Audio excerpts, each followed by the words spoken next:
Bon dia. El saludem en directe des dels estudis de podcast de la Universitat de València, ubicats a l'edifici del rectorat de la nostra universitat. I ho fem minuts abans que comence el claustre universitari, una sessió que avui acollirà la presentació i el debat dels programes electorals de les candidatures que concorreran a les pròximes eleccions del 3 de març.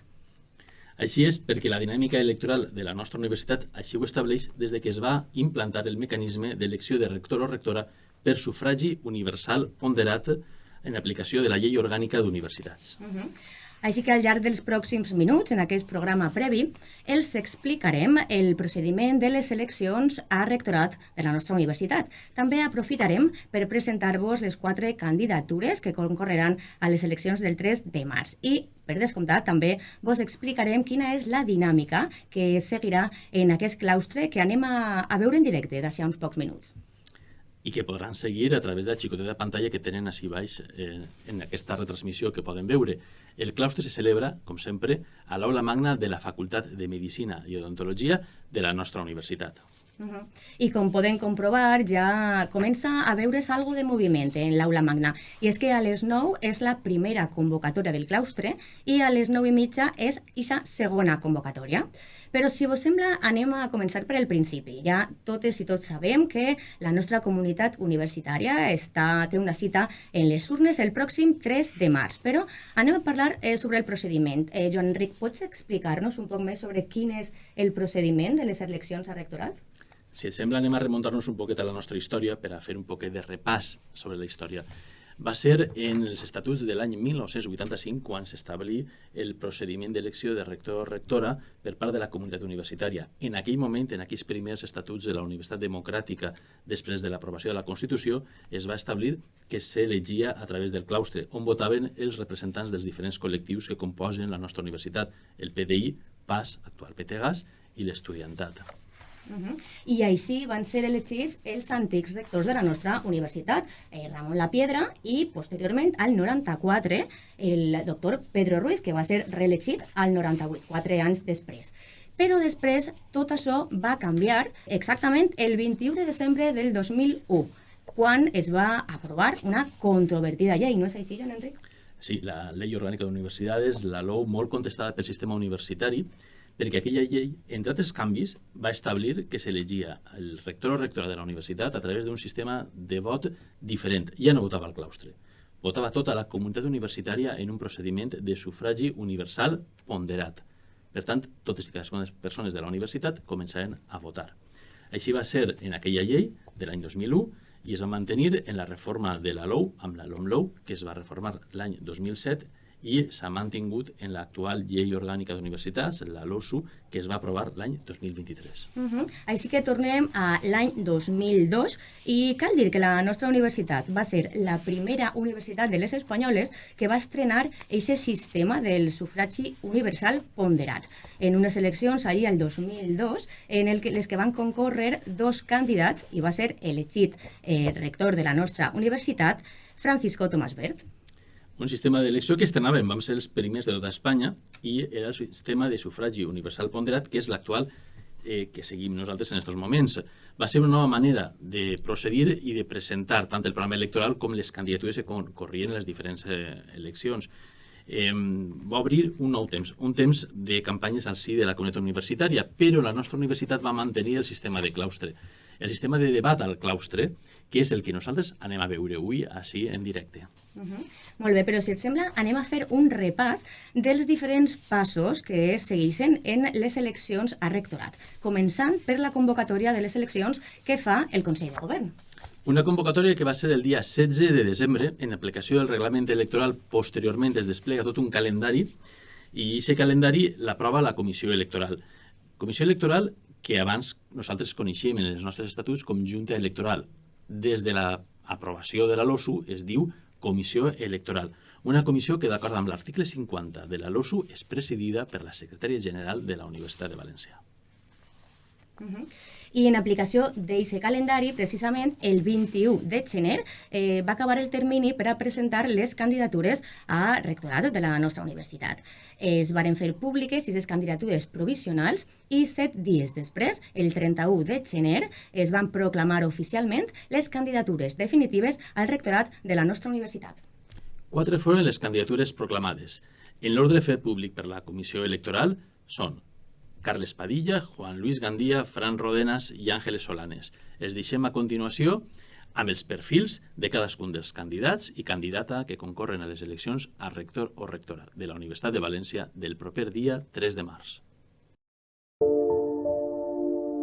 Carles Padilla, València, 1964, doctor en Filologia Clàssica, 1994, i professor titular de Filologia Llatina a la Facultat de Filologia, Traducció i Comunicació. Després d'una etapa com a professor de batxillerat, s'incorpora en 1994 a la Universitat de València, on imparteix docència en diversos estudis de grau i postgrau i ha dirigit també el màster universitari en investigació en llengües i literatures. Ha liderat projectes d'innovació educativa, entre els quals destaca el primer MOOC de la Universitat de València, Incipit. Té reconeguts 6 quinquennis docents. Com a investigador, ha participat en diversos projectes competitius i ha estat IP en 2. La seva recerca se centra en la lingüística llatina i en la tradició i recepció de la literatura clàssica. Forma part del grup d'investigació en recepció de les literatures clàssiques GIRLC.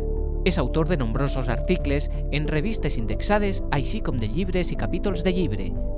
Ha format part del Consell de Redacció de les revistes Estudia Filològica Valentina i Quaderns de Filologia i ha dirigit 2 congressos científics internacionals. Té reconeguts 3 sexennis d'investigació per l'ANECA. Quant a responsabilitats de gestió, va ser secretari del Departament de Filologia Clàssica i de la Facultat de Filologia, Traducció i Comunicació i degà d'aquesta facultat entre 2012 i 2018. De 2018 a 2022, vicerrector d'Internacionalització i Cooperació de la Universitat de València i des de 2022 fins a gener de 2026, vicerrector d'Internacionalització i Multilingüisme, membre del claustre des de 2013 i president del Consell de Direcció del Centre d'Idiomes de 2022 a 2024, membre del Comitè Executiu de CRUE Internacional de 2019 a 2025, sent el secretari executiu des de 2021, membre de la Comissió Permanent de la Xarxa Vives de 2022 a 2026, membre del Consell de Direcció de l'Aliança d'Universitats Europees Fortem des de 2019, consell que va presidir en 2022 i 2023. Juan Luis Gandía, nascut a Ontinyent l'any 1965, on va viure fins que, amb beques del Ministeri d'Educació, es va traslladar a Saragossa i després a València per cursar estudis universitaris. És catedràtic d'Economia Financera i Comptabilitat de la Facultat d'Economia, llicenciat i doctor en Ciències Econòmiques i Empresarials per la Universitat de València amb Premi Extraordinari. En 34 anys de dedicació a la universitat, sempre ha estat implicat activa i simultàniament en les activitats fonamentals que conformen la trajectòria d'un acadèmic, adoptant una posició de lideratge en l'assumpció de responsabilitats. Ha impartit classes en diversos graus i postgraus, ha liderat projectes i coordina un grup consolidat d'innovació docent. Té reconeguts 6 quinquennis. La seva recerca se centra en l'impacte de les noves tecnologies en la transparència i fiabilitat de la informació corporativa, la relació entre auditoria i qualitat de la informació financera i l'anàlisi textual de la no financera. Té 5 sexennis d'investigació i 1 de transferència. En l'àmbit professional, ha sigut vocal del Consell d'Administració de Caixa Ontinyent i de la seva comissió executiva i membre del Consell Directiu d'ASEPUC. En gestió va exercir diversos càrrecs, d'entre altres, vicerrector d'Economia, Infraestructures i Tecnologies de la Informació. És membre del claustre des de 2009. Fran Rodenas va néixer a Navarrés, València, l'any 1970. És catedràtic de Treball Social i Serveis Socials a la Universitat de València i actualment exerceix com a vicedegà d'Estudis de Grau i de Postgrau de la Facultat de Ciències Socials. En aquest marc, dirigeix el programa de doctorat en Disseny, Gestió i Avaluació de Polítiques Públiques de Benestar Social i el màster universitari en Treball Social en l'àmbit sanitari. Amb una trajectòria professional estretament vinculada al treball social, ha defensat de manera constant l'ensenyament públic i la investigació com a pilars fonamentals per a la transformació social i la millora del benestar col·lectiu. Aquesta mirada, basada en el compromís ètic i el servei públic, ha orientat tant la seva activitat acadèmica com la seva implicació en la governança universitària. La seva trajectòria acadèmica es concreta en 33 anys d'experiència universitària, 5 sexennis reconeguts i prop d'un centenar de publicacions científiques. Ha participat en més de 80 projectes d'R+D+I i en nombroses iniciatives de transferència, reforçant la relació entre universitat i societat, defent una universitat oberta, dialogant i responsable, capaç de combinar excel·lència acadèmica, innovació i compromís social al servei de la seva comunitat universitària. Ángeles Solanes, catedràtica de Filosofia del Dret, nascuda a Tavernes de la Valldigna, 1972, ha compaginat al llarg de la seva trajectòria de més de 30 anys totes les tasques pròpies de la vida acadèmica. Ha impartit docència en grau, doctorat, màster oficial i títols propis i coordina un grup consolidat d'innovació docent. Té reconeguts 6 quinquennis. Amb 4 sexennis d'investigació i un de transferència, lidera el grup d'investigació Multiuri i ha participat en múltiples projectes.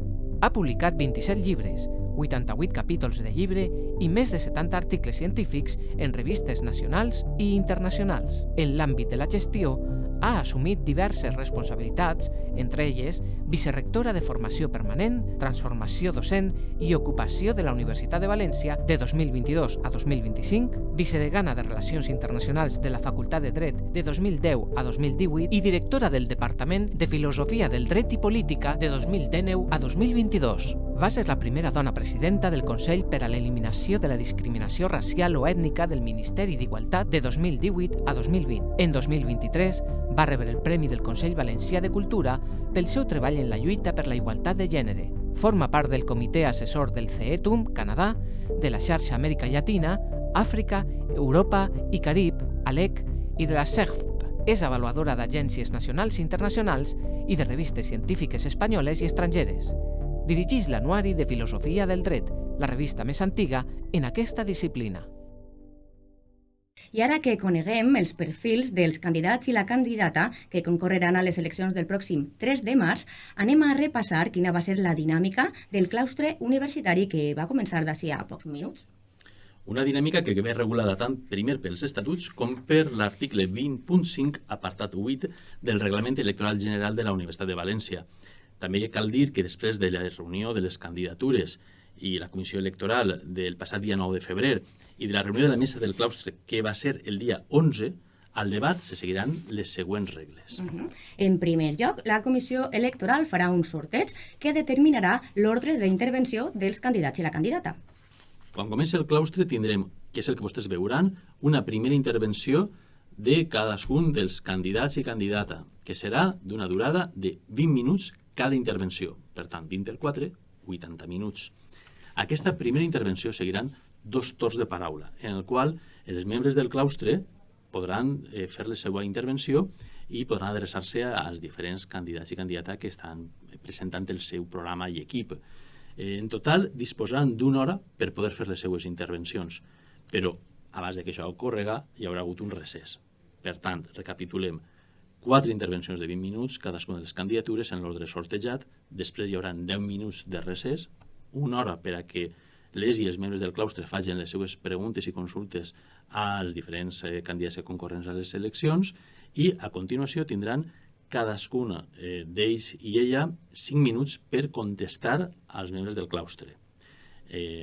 Novament anirem a un recés de 10 minuts i en tornar a deixar recés hi haurà un altre torn d'intervencions. Aquest serà de 30 minuts tan sols per a que puguen de nou els membres i les membres del claustre fer les seues intervencions.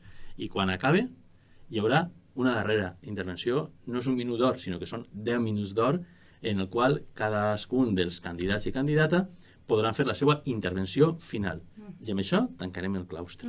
Cal que recordem també, com ocorre en totes les dinàmiques dels claustres i en aquesta més, perquè així està establert en el reglament d'eleccions general, que si el públic vol intervindre en el primer torn de rèplica, ha de sol·licitar-ho a la mesa del claustre abans que acaben les intervencions inicials dels candidats i la candidata. I si volen intervindre en el segon torn de rèplica, hauran de sol·licitar-ho abans que comencen les intervencions de la ronda anterior d'intervencions. I finalment, una qüestió que també és interessant, perquè vostès podran veure en la retransmissió que anem a oferir-los en directe, i és que en la reunió que van mantindre les diferents candidatures, totes juntes, amb la comissió electoral, es va acordar com anaven a seure les candidatures al claustre. L'acord que es va adoptar és el següent. Es dividiran en dues meitats cadascuna de les dues parts de banc de seients que composen l'auditori de l'aula magna i es habilitaran 3 files per a cadascuna de les candidatures. De manera que tindrem 2 candidatures en una banda, 2 candidatures en una altra, al llarg de les 3 files següents. I això com es va ordenar aquests espais? Pues es va sortejar, com veurem també el sorteig que es farà per a les intervencions del claustre. L'ordre que va resultar d'aquest procés de sorteig és el següent. La primera en seure serà la doctora Àngeles Solanes i la seva candidatura. La veuran més a prop de l'entrada a la sala. Veient des de la mesa a la dreta, si veuen des de la part de dalt cap a baix, a l'esquerra de la seva pantalla.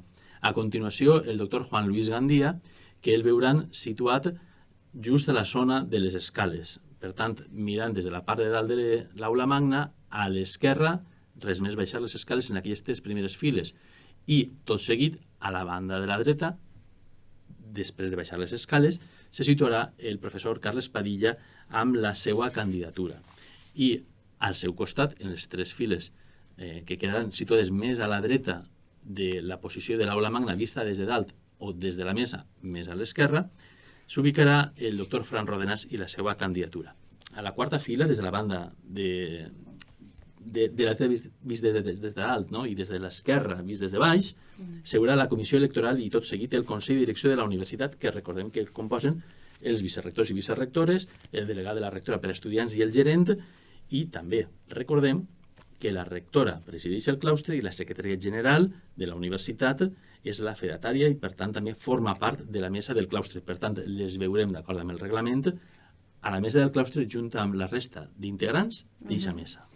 També és important que recordem que normalment als claustres solament poden accedir els claustrals, però en aquest cas, tractant-se d'un claustre especial i tan important per a les eleccions, en aquest cas també s'ha autoritzat a que puguen accedir al claustre els membres dels equips de les diferents candidatures i també un xicotet equip de suport de cadascuna de les candidatures.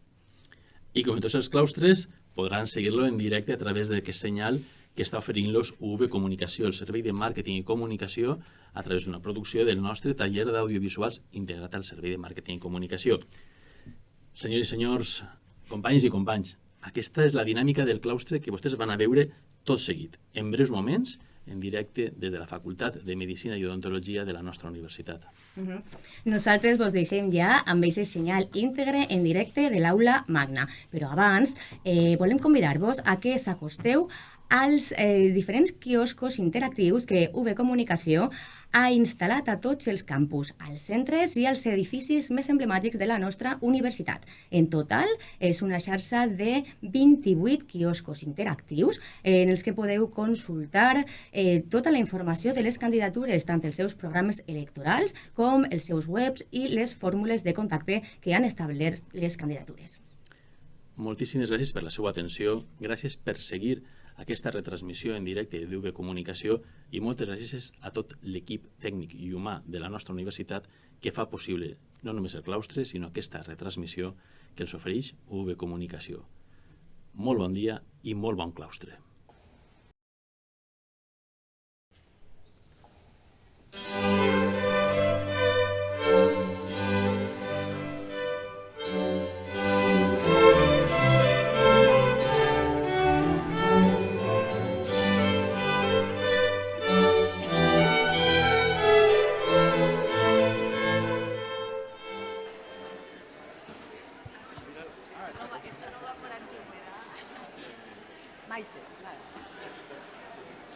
Si vos pareix, bon dia a totes i tots. Com ha dit la senyora rectora, anem a procedir, per favor, es prega silenci. Anem a procedir a fer el sorteig de l'ordre d'intervenció dels candidats i candidata. Mireu, n'hi ha dos caixes, estan buides les dos, perquè ho controleu. N'hi ha dos sobres, en un sobre estan els números i en l'altre sobre estan els noms dels candidats, l'apellido. Posarem en un sobre els números i en l'altre sobre els candidats. Ho manejarem bé i quasi Maite, que és membre de la comissió electoral, si vos pareix serà la mà innocent. Podeu acostar-se i veure com se posa. Anem a veure-ho. Este ho he agarrat al revés. Espereu, que volia primer els números. Números, el 3, perquè estiguen els 4. El 4, ho he agarrat a bolets. El 2 i l'1. Ara després els manejarem bé, s'ha posat separats. I ara els noms. Gandia, Ródenas, Padilla, Solanes. Tapem primer la caixa, ja la mà innocent que la bellugue bé, que la mescle bé, pots mesclar-la bé, mesclarem també l'altra. Maneja-la tu, perquè no hi ha cap de dubte. Ara maneja l'altra, també.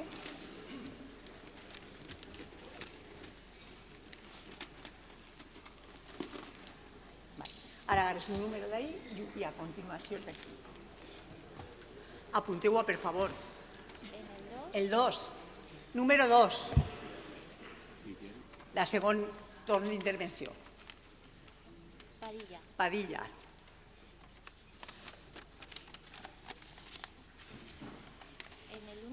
El 1.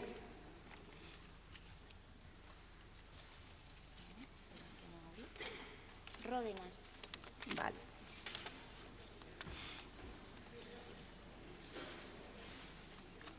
El 3. El 3. Gandía. El 3, Gandía. Y el 4. Solanes. Vale, perfecte. Tornem a mirar-ho, perquè si no no hi ha cap problema. El 2 eixit en primer lloc Padilla, el 2. El 1, Ródenas. El 3, Gandía. I el 4, Solanes. Per tant, l'ordre d'intervenció, en primer lloc intervendrà Ródenas, en segon lloc intervendrà Padilla, en tercer lloc Gandía i en quart lloc Solanes. D'acord? Doncs ja està. Gràcies. Ara ja se podeu sentar.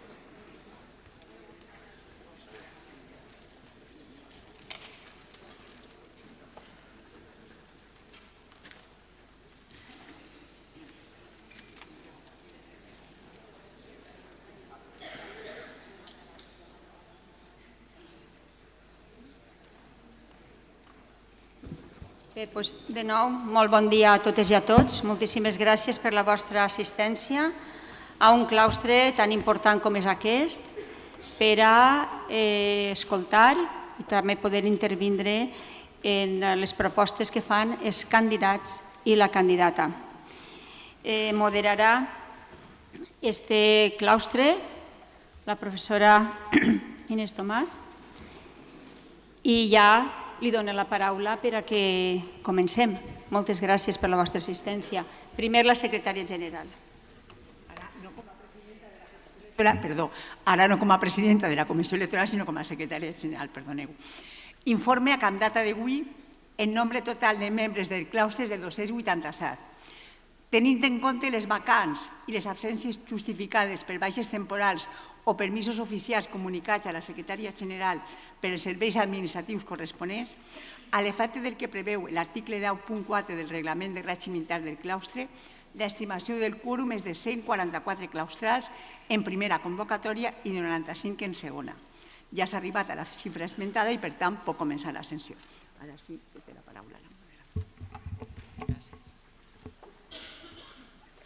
En compliment de l'article 20.5 del Reglament Electoral General de la Universitat de València, informe que els candidats i la candidata a rector o rectora disposarà cadascun de 20 minuts com a màxim per a la seva primera intervenció i als 15 minuts se'ls avisarà que en queden 5. L'ordre d'intervenció, d'acord amb el sorteig efectuat per la Comissió Electoral prèvia a l'inici de la sessió, serà el següent. Primer, Fran Ródenas. Segon, Carles Padilla. Tercer, Juan Luis Gandía. I quart, Ángeles Solanes. Després de les intervencions es farà un recés de 10 minuts.